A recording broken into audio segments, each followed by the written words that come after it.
बताने के लिए मैं आमंत्रित करना चाहूँगा हमारे सीए मिस्टर आलोक अग्रवाल जी को।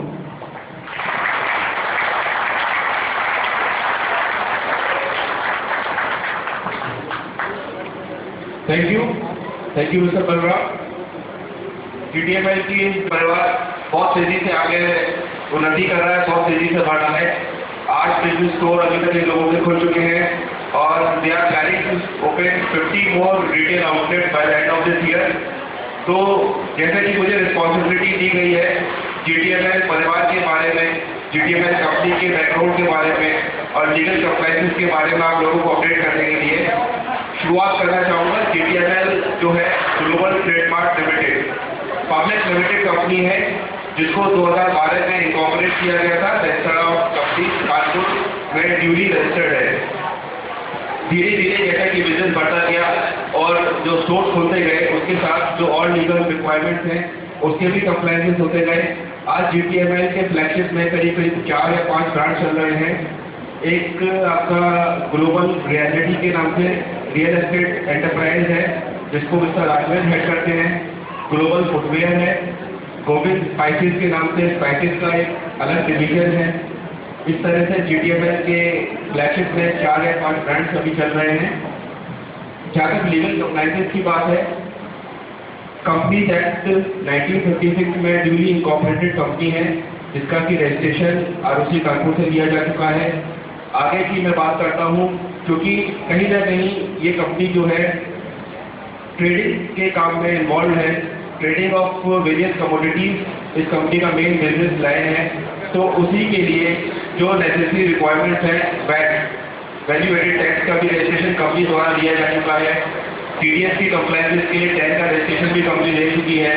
वैल्यू एडेड टैक्स में कॉमर्शियल डिपार्टमेंट आगरा में अभी कंपनी का हेड ऑफिस रजिस्टर्ड है और जो अलग अलग जगह स्टोर खुले हैं वहाँ पर ब्रांच ऑफिस के भी रजिस्ट्रेशन 10 के लिए जा चुके हैं। फिर जो यूपी कॉमर्शियल एक्ट है उसके हिसाब से लिए जा चुके हैं। मैं ज़्यादा तो नहीं जानता MLM में, being a chartered accountant legal compliances को ज़्यादा जानता हूँ। मुझे ऐसी उम्मीद है कि आप लोग जहाँ भी जो सामने बैठे हैं MLM या मल्टी लेवल मार्केटिंग जो एक बिजनेस है, डायरेक्ट सेलिंग बिजनेस है, उसके बारे में कहीं ना कहीं प्रैक्टिकल एस्पेक्ट में आप लोग उससे ज़्यादा जानते होंगे। लेकिन फिर भी थोड़ा सी जानकारी देना चाहूँगा MLM बिजनेस के बारे में। बेसिकली MLM जैसा कि आप सभी लोग जानते हैं मल्टी लेवल मार्केटिंग बिजनेस है। डायरेक्ट सेलिंग एक बिजनेस का एक फॉर्मेट होता है, उसी को ध्यान में रखते हुए ये MLM का एक कंसेप्ट आया। पहले की जैसा आप सभी लोग जानते हैं कहीं ना कहीं जो बिजनेस के फॉर्मेट्स हैं डिस्ट्रीब्यूटर रिटेलर लेवल पे ऑपरेट होते थे, जिसमें कंपनी जो भी प्रोडक्ट प्रोड्यूस करती थी उसको अपने डिस्ट्रीब्यूटर या रिटेलर के थ्रू मार्केट करती थी। अलग अलग जगह शॉप्स होती थी, स्टोर्स होते थे। आज भी वर्ल्ड वाइड फॉर्मेट यही है मार्केटिंग का, प्रोडक्ट सेलिंग का। लेकिन एक ऑल्टरनेटिव चैनल भी डेवलप हुआ।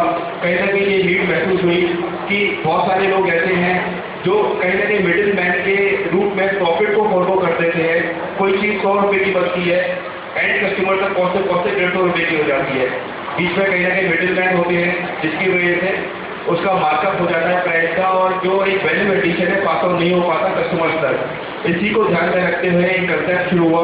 बहुत पुराना कंसेप्ट है डायरेक्ट सेलिंग का, बल्कि मल्टी लेवल मार्केटिंग का। US से शुरू हुआ था, 1950 में शुरू हुआ था। बहुत सारी कंपनियों ने समय इस कंसेप्ट को अपनाया। एक कंपनी का नाम सुना होगा आपने, एमवे इज नथिंग बट एक बहुत मजेदार किस्सा है एमवे के साथ। एमवे का नाम कैसे पड़ा? एमवे का नाम सभी लोगों ने सुना होगा लेकिन एमवे के पीछे की कहानी शायद किसी को नहीं मालूम होगी। एमवे शुरुआत कैसे हुई? Amway stand for American way of doing business, that is Amway. तो एमवे के बारे में जब मैंने स्टडी करी, पढ़ा कंपनी का फॉर्मेशन कैसे हुआ। 2 लोग थे, उन लोगों ने कंपनी को शुरू करी, कंपनी के प्रोडक्ट लॉन्च किए, लोगों से मिलते थे, उनको अपना डायरेक्ट एजेंट बनाते थे जिसके थ्रू उन लोगों ने बिजनेस को ग्रो किया। आज मल्टीनेशनल कंपनी है, मोर देन 156 कंपनीज में ऑपरेट करती है। करोड़ों अरबों रुपए का $multi billion बिजनेस है।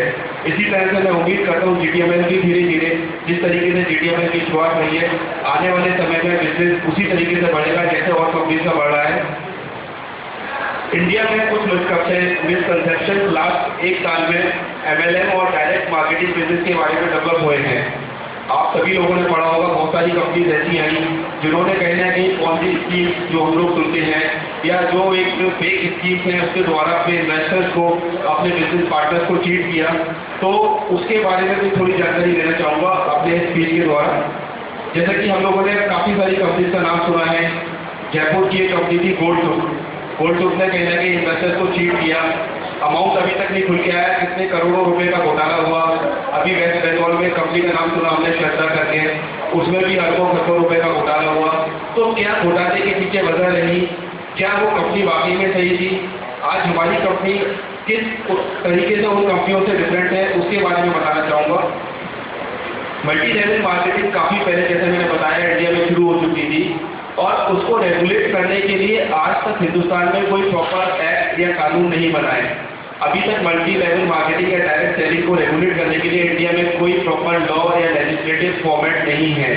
गवर्नमेंट इज प्लानिंग टू से एनफोर्स वेरियस लेजिस्लेशन, जहाँ पर इन फॉर्मेट्स को हम लोग जो गवर्नमेंट मशीनरी होती है कंट्रोल कर सके, लेकिन आज की तारीख तक हिंदुस्तान में कोई ऐसा फुल प्रूफ मैकेनिज्म नहीं है जिससे कंपनीज को रेगुलेट किया जा सके। इसी का सहारा लेते हुए जितनी भी कंपनीज आई, चाहे वो गोल्ड हो, चाहे आपकी कंपनी हो, श्रद्धा हो, या जो भी कंपनीज के बारे में हम लोगों ने पढ़ा सुना, उन लोगों ने उसी लेजिस्लेटिव मैकेनिज्म का फायदा उठाया। कंपनीज वह जो कंपनीज होती हैं जो इस तरह की पॉलिसी स्कीम्स में या फ्रॉड में शामिल रहती हैं, उनका बेसिकली मार्केटिंग बिजनेस होता है। वो लोग इन्वेस्टर्स को अपनी तरफ अट्रैक्ट करती हैं, हैप्पी रिटर्न प्रॉमिस करती हैं और उसके बदले में उनसे कहती है कि आपका बिजनेस बहुत ग्रो करेगा, लेकिन एसेंस में उनके पीछे कोई बिजनेस बैकग्राउंड नहीं होता। मैं जब तक किसी को प्रॉफिट नहीं दे सकता, जब तक मैं पीछे से नहीं कमा रहा, मेरे पास कोई फॉर्मेट नहीं है बिजनेस का, केवल मैं money circulation is somewhat different. जैसे कि हम बात कर रहे हैं मल्टी लेवल मार्केटिंग की, मल्टी लेवल मार्केटिंग और डायरेक्ट सेलिंग और मनी सर्कुलेशन बिजनेस में अंतर है। मनी सर्कुलेशन बिजनेस, जैसे कि हम लोग जनरल पार्लेंस में बात करते हैं, टोपी घुमाना, एक ही टोपी दूसरे तरफ पहनाना, वो बात होती है मनी सर्कुलेशन। मनी सर्कुलेशन के बैन के लिए इंडिया में कानून है, एक 1978 में एक्ट बना, price cheat and money circulation scheme banning act 1978। उसमें उन्होंने उन सारी स्कीम्स को, उन सारे प्रमोशंस को, उन सारे प्रोग्राम्स को या कोई भी प्लान को उसको बैन किया जो मनी सर्कुलेशन को प्रमोट करते हैं। मनी सर्कुलेशन को इस तरीके से चलता है, मैंने एक कंपनी शुरू करी, मैंने मार्केट में प्रचार किया, मेरी कंपनी है, आप उसमें आज 10,000 रुपये इन्वेस्ट करें, एक साल बाद मैं आपको 20,000 रुपये दे दूंगा। अब 20,000 रुपये कैसे दूंगा, मुझे कोई लो लॉजिक या कोई रॉकेट साइंस नहीं मालूम, 10 को 20 कैसे करते हैं एक साल में। मुझे क्या, मैं समझता हूँ कि पूरे दुनिया में किसी को भी ऐसी कोई रॉकेट साइंस नहीं आती होगी जिसमें 10,000 रुपये को आप एक साल में 20,000 रुपये या 25,000 रुपये या 30,000 रुपये करते हैं। तो वो वहीं से शुरुआत हो जाती है फ्रॉड की या पॉलिसी स्कीम की। मैंने 100 इन्वेस्टर लिए जिनसे मैंने 10,000 रुपये लिए। इस तरीके से पूरे साल मेरा बिजनेस चलता रहा, मैं लोगों से पैसा इकट्ठा करता रहा। जब रिपेमेंट का टाइम आया तो मेरे जो आगे वाले इन्वेस्टर्स थे उसमें मैंने पीछे वाले इन्वेस्टर्स को पेमेंट कर दिया। बिजनेस मेरा अभी तक कोई भी नहीं चल रहा था और ना चलेगा कभी फ्यूचर में। इस तरीके से मेरा सर्कुलेशन बिजनेस चलता रहा। जब तक मैं पकड़ में नहीं आया या मेरे इन्वेस्टर्स को मेरी असलियत के बारे में पता नहीं चला, तब तक मैं इसी मनी को सर्कुलेट करता रहा। जो पीछे वाले इन्वेस्टर्स थे उनको आगे वाले इन्वेस्टर्स को पैसा देके देता रहा। इसी तरीके से चीजें चलती रही और जब वो एक बबल बस्ट होता है, जब एक साथ सारे इन्वेस्टर्स आपको पैसा वापसी के लिए कहते हैं, तो उस समय आपके पास कहीं से भी कोई पैसा नहीं होता, क्योंकि आप 10,000 रुपये को 20,000 रुपये के ऊपर वापस कर चुके होते हैं और इन्वेस्टर्स के पैसे से रिपेमेंट कर चुके होते हैं। तो ये पॉलिसी स्कीम है, मुझे ऐसा पूरा उम्मीद और भरोसा है। और जैसे कि मैं कंपनी के फाइनेंशियल को देखता हूँ और कंपनी के बिजनेस को देखता हूँ, हमारी कंपनी के पास एक पूरा प्लान प्रोसीजर है बिजनेस करने का। We are into the business, we are not into the money circulation business, rather we are into the trading business, manufacturing business, we are asset business. हम पैसे को मार्केट में अलग अलग जो मार्केट के प्रोसीजर है उसके हिसाब से पैसे को मल्टीप्लाई करने का प्रयास करते हैं, जिससे कि हम कहीं भी किसी भी फेक प्रोमिसेस को नहीं करते। जो भी आप लोगों को इन्वेस्टमेंट पर रिटर्न मिलता है या आप लोगों की मेहनत का पैसा मिलता है, that is really the money which you are earning by your hard work. आप लोग जो मेहनत करते हैं, अच्छा आप लोग काम कर रहे हैं, उसके रिटर्न की वजह से ही हम लोग कंपनी को ग्रो कर पाते हैं। और हम लोग कभी भी कोई हट्टी बिजनेस प्रमोट नहीं करते हैं। कुछ समय पहले एक इंसिडेंट देखा, लास्ट 2 महीने पहले मई में हुआ था। एमवे इंडिया कंपनी के चेयरमैन और जो मैनेजिंग डायरेक्टर है इंडिया में, उनको केरला गवर्नमेंट ने अरेस्ट करा। अरेस्ट क्यों किया, अभी तक कोई नोन रीजन नहीं मालूम। उनके बारे में कहा जाता है कि मनी सर्कुलेशन स्कीम में शामिल थे, क्योंकि केरला गवर्नमेंट की कुछ गाइडलाइंस आई हैं और अभी पिछले 1-1.5 महीने पहले राजस्थान गवर्नमेंट ने भी कुछ गाइडलाइंस इश्यू करी हैं डायरेक्ट सेलिंग और मल्टी लेवल मार्केटिंग बिजनेस के बारे में। 4-5 चीज़ें उसमें एसेंस की हैं। पहली चीज़ कि कंपनी के पीछे कोई सॉलिड आपका बिजनेस बैकग्राउंड होना चाहिए, कंपनी का कोई बिजनेस प्लान होना चाहिए। जब बिजनेस प्लान होगा तो फेक प्रोमिसेस नहीं होंगे, मनी सर्कुलेशन नहीं होगा। दूसरा उनका कहना यह है कि जो भी आपके एजेंट्स या डीलर्स आप लोग बनाते हैं, डायरेक्ट सेलिंग एजेंट्स हैं, उसके लिए आप लोग फ्री एंट्री करेंगे, उनसे आप ज्वाइनिंग में कोई पैसा नहीं देंगे। आज BTML भी वही करती है, जो भी आपके डीलर्स या एजेंट बनते हैं उनसे कोई ज्वाइनिंग फीस चार्ज नहीं की जाती है, उनसे केवल मेंबर बनाने के लिए अलग से कोई पैसा नहीं दिया जाता।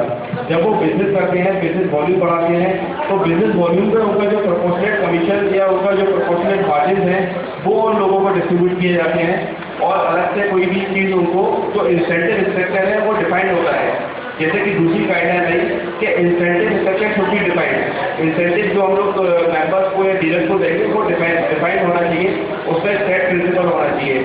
वही हमारी कंपनी भी कर रही है JTML। हम लोग जो भी इंसेंटिव पास ऑन करते हैं वो बिजनेस टर्नओवर के बेस पर पास ऑन करते हैं, कोई आर्बिट्री प्रोमिसेस नहीं रहते, no fake promises, no arbitrary promises. तीसरी चीज़ रहती है जो प्रोडक्ट हम लोग सेल कर रहे हैं उसकी कोई ना कोई क्वालिटी या उसकी जो क्वालिटी एश्योरेंस है वो होनी चाहिए, उसकी प्रोडक्ट की गारंटी या बैकअप सपोर्ट होना चाहिए। वो आज JTML आप लोगों को दे रही है।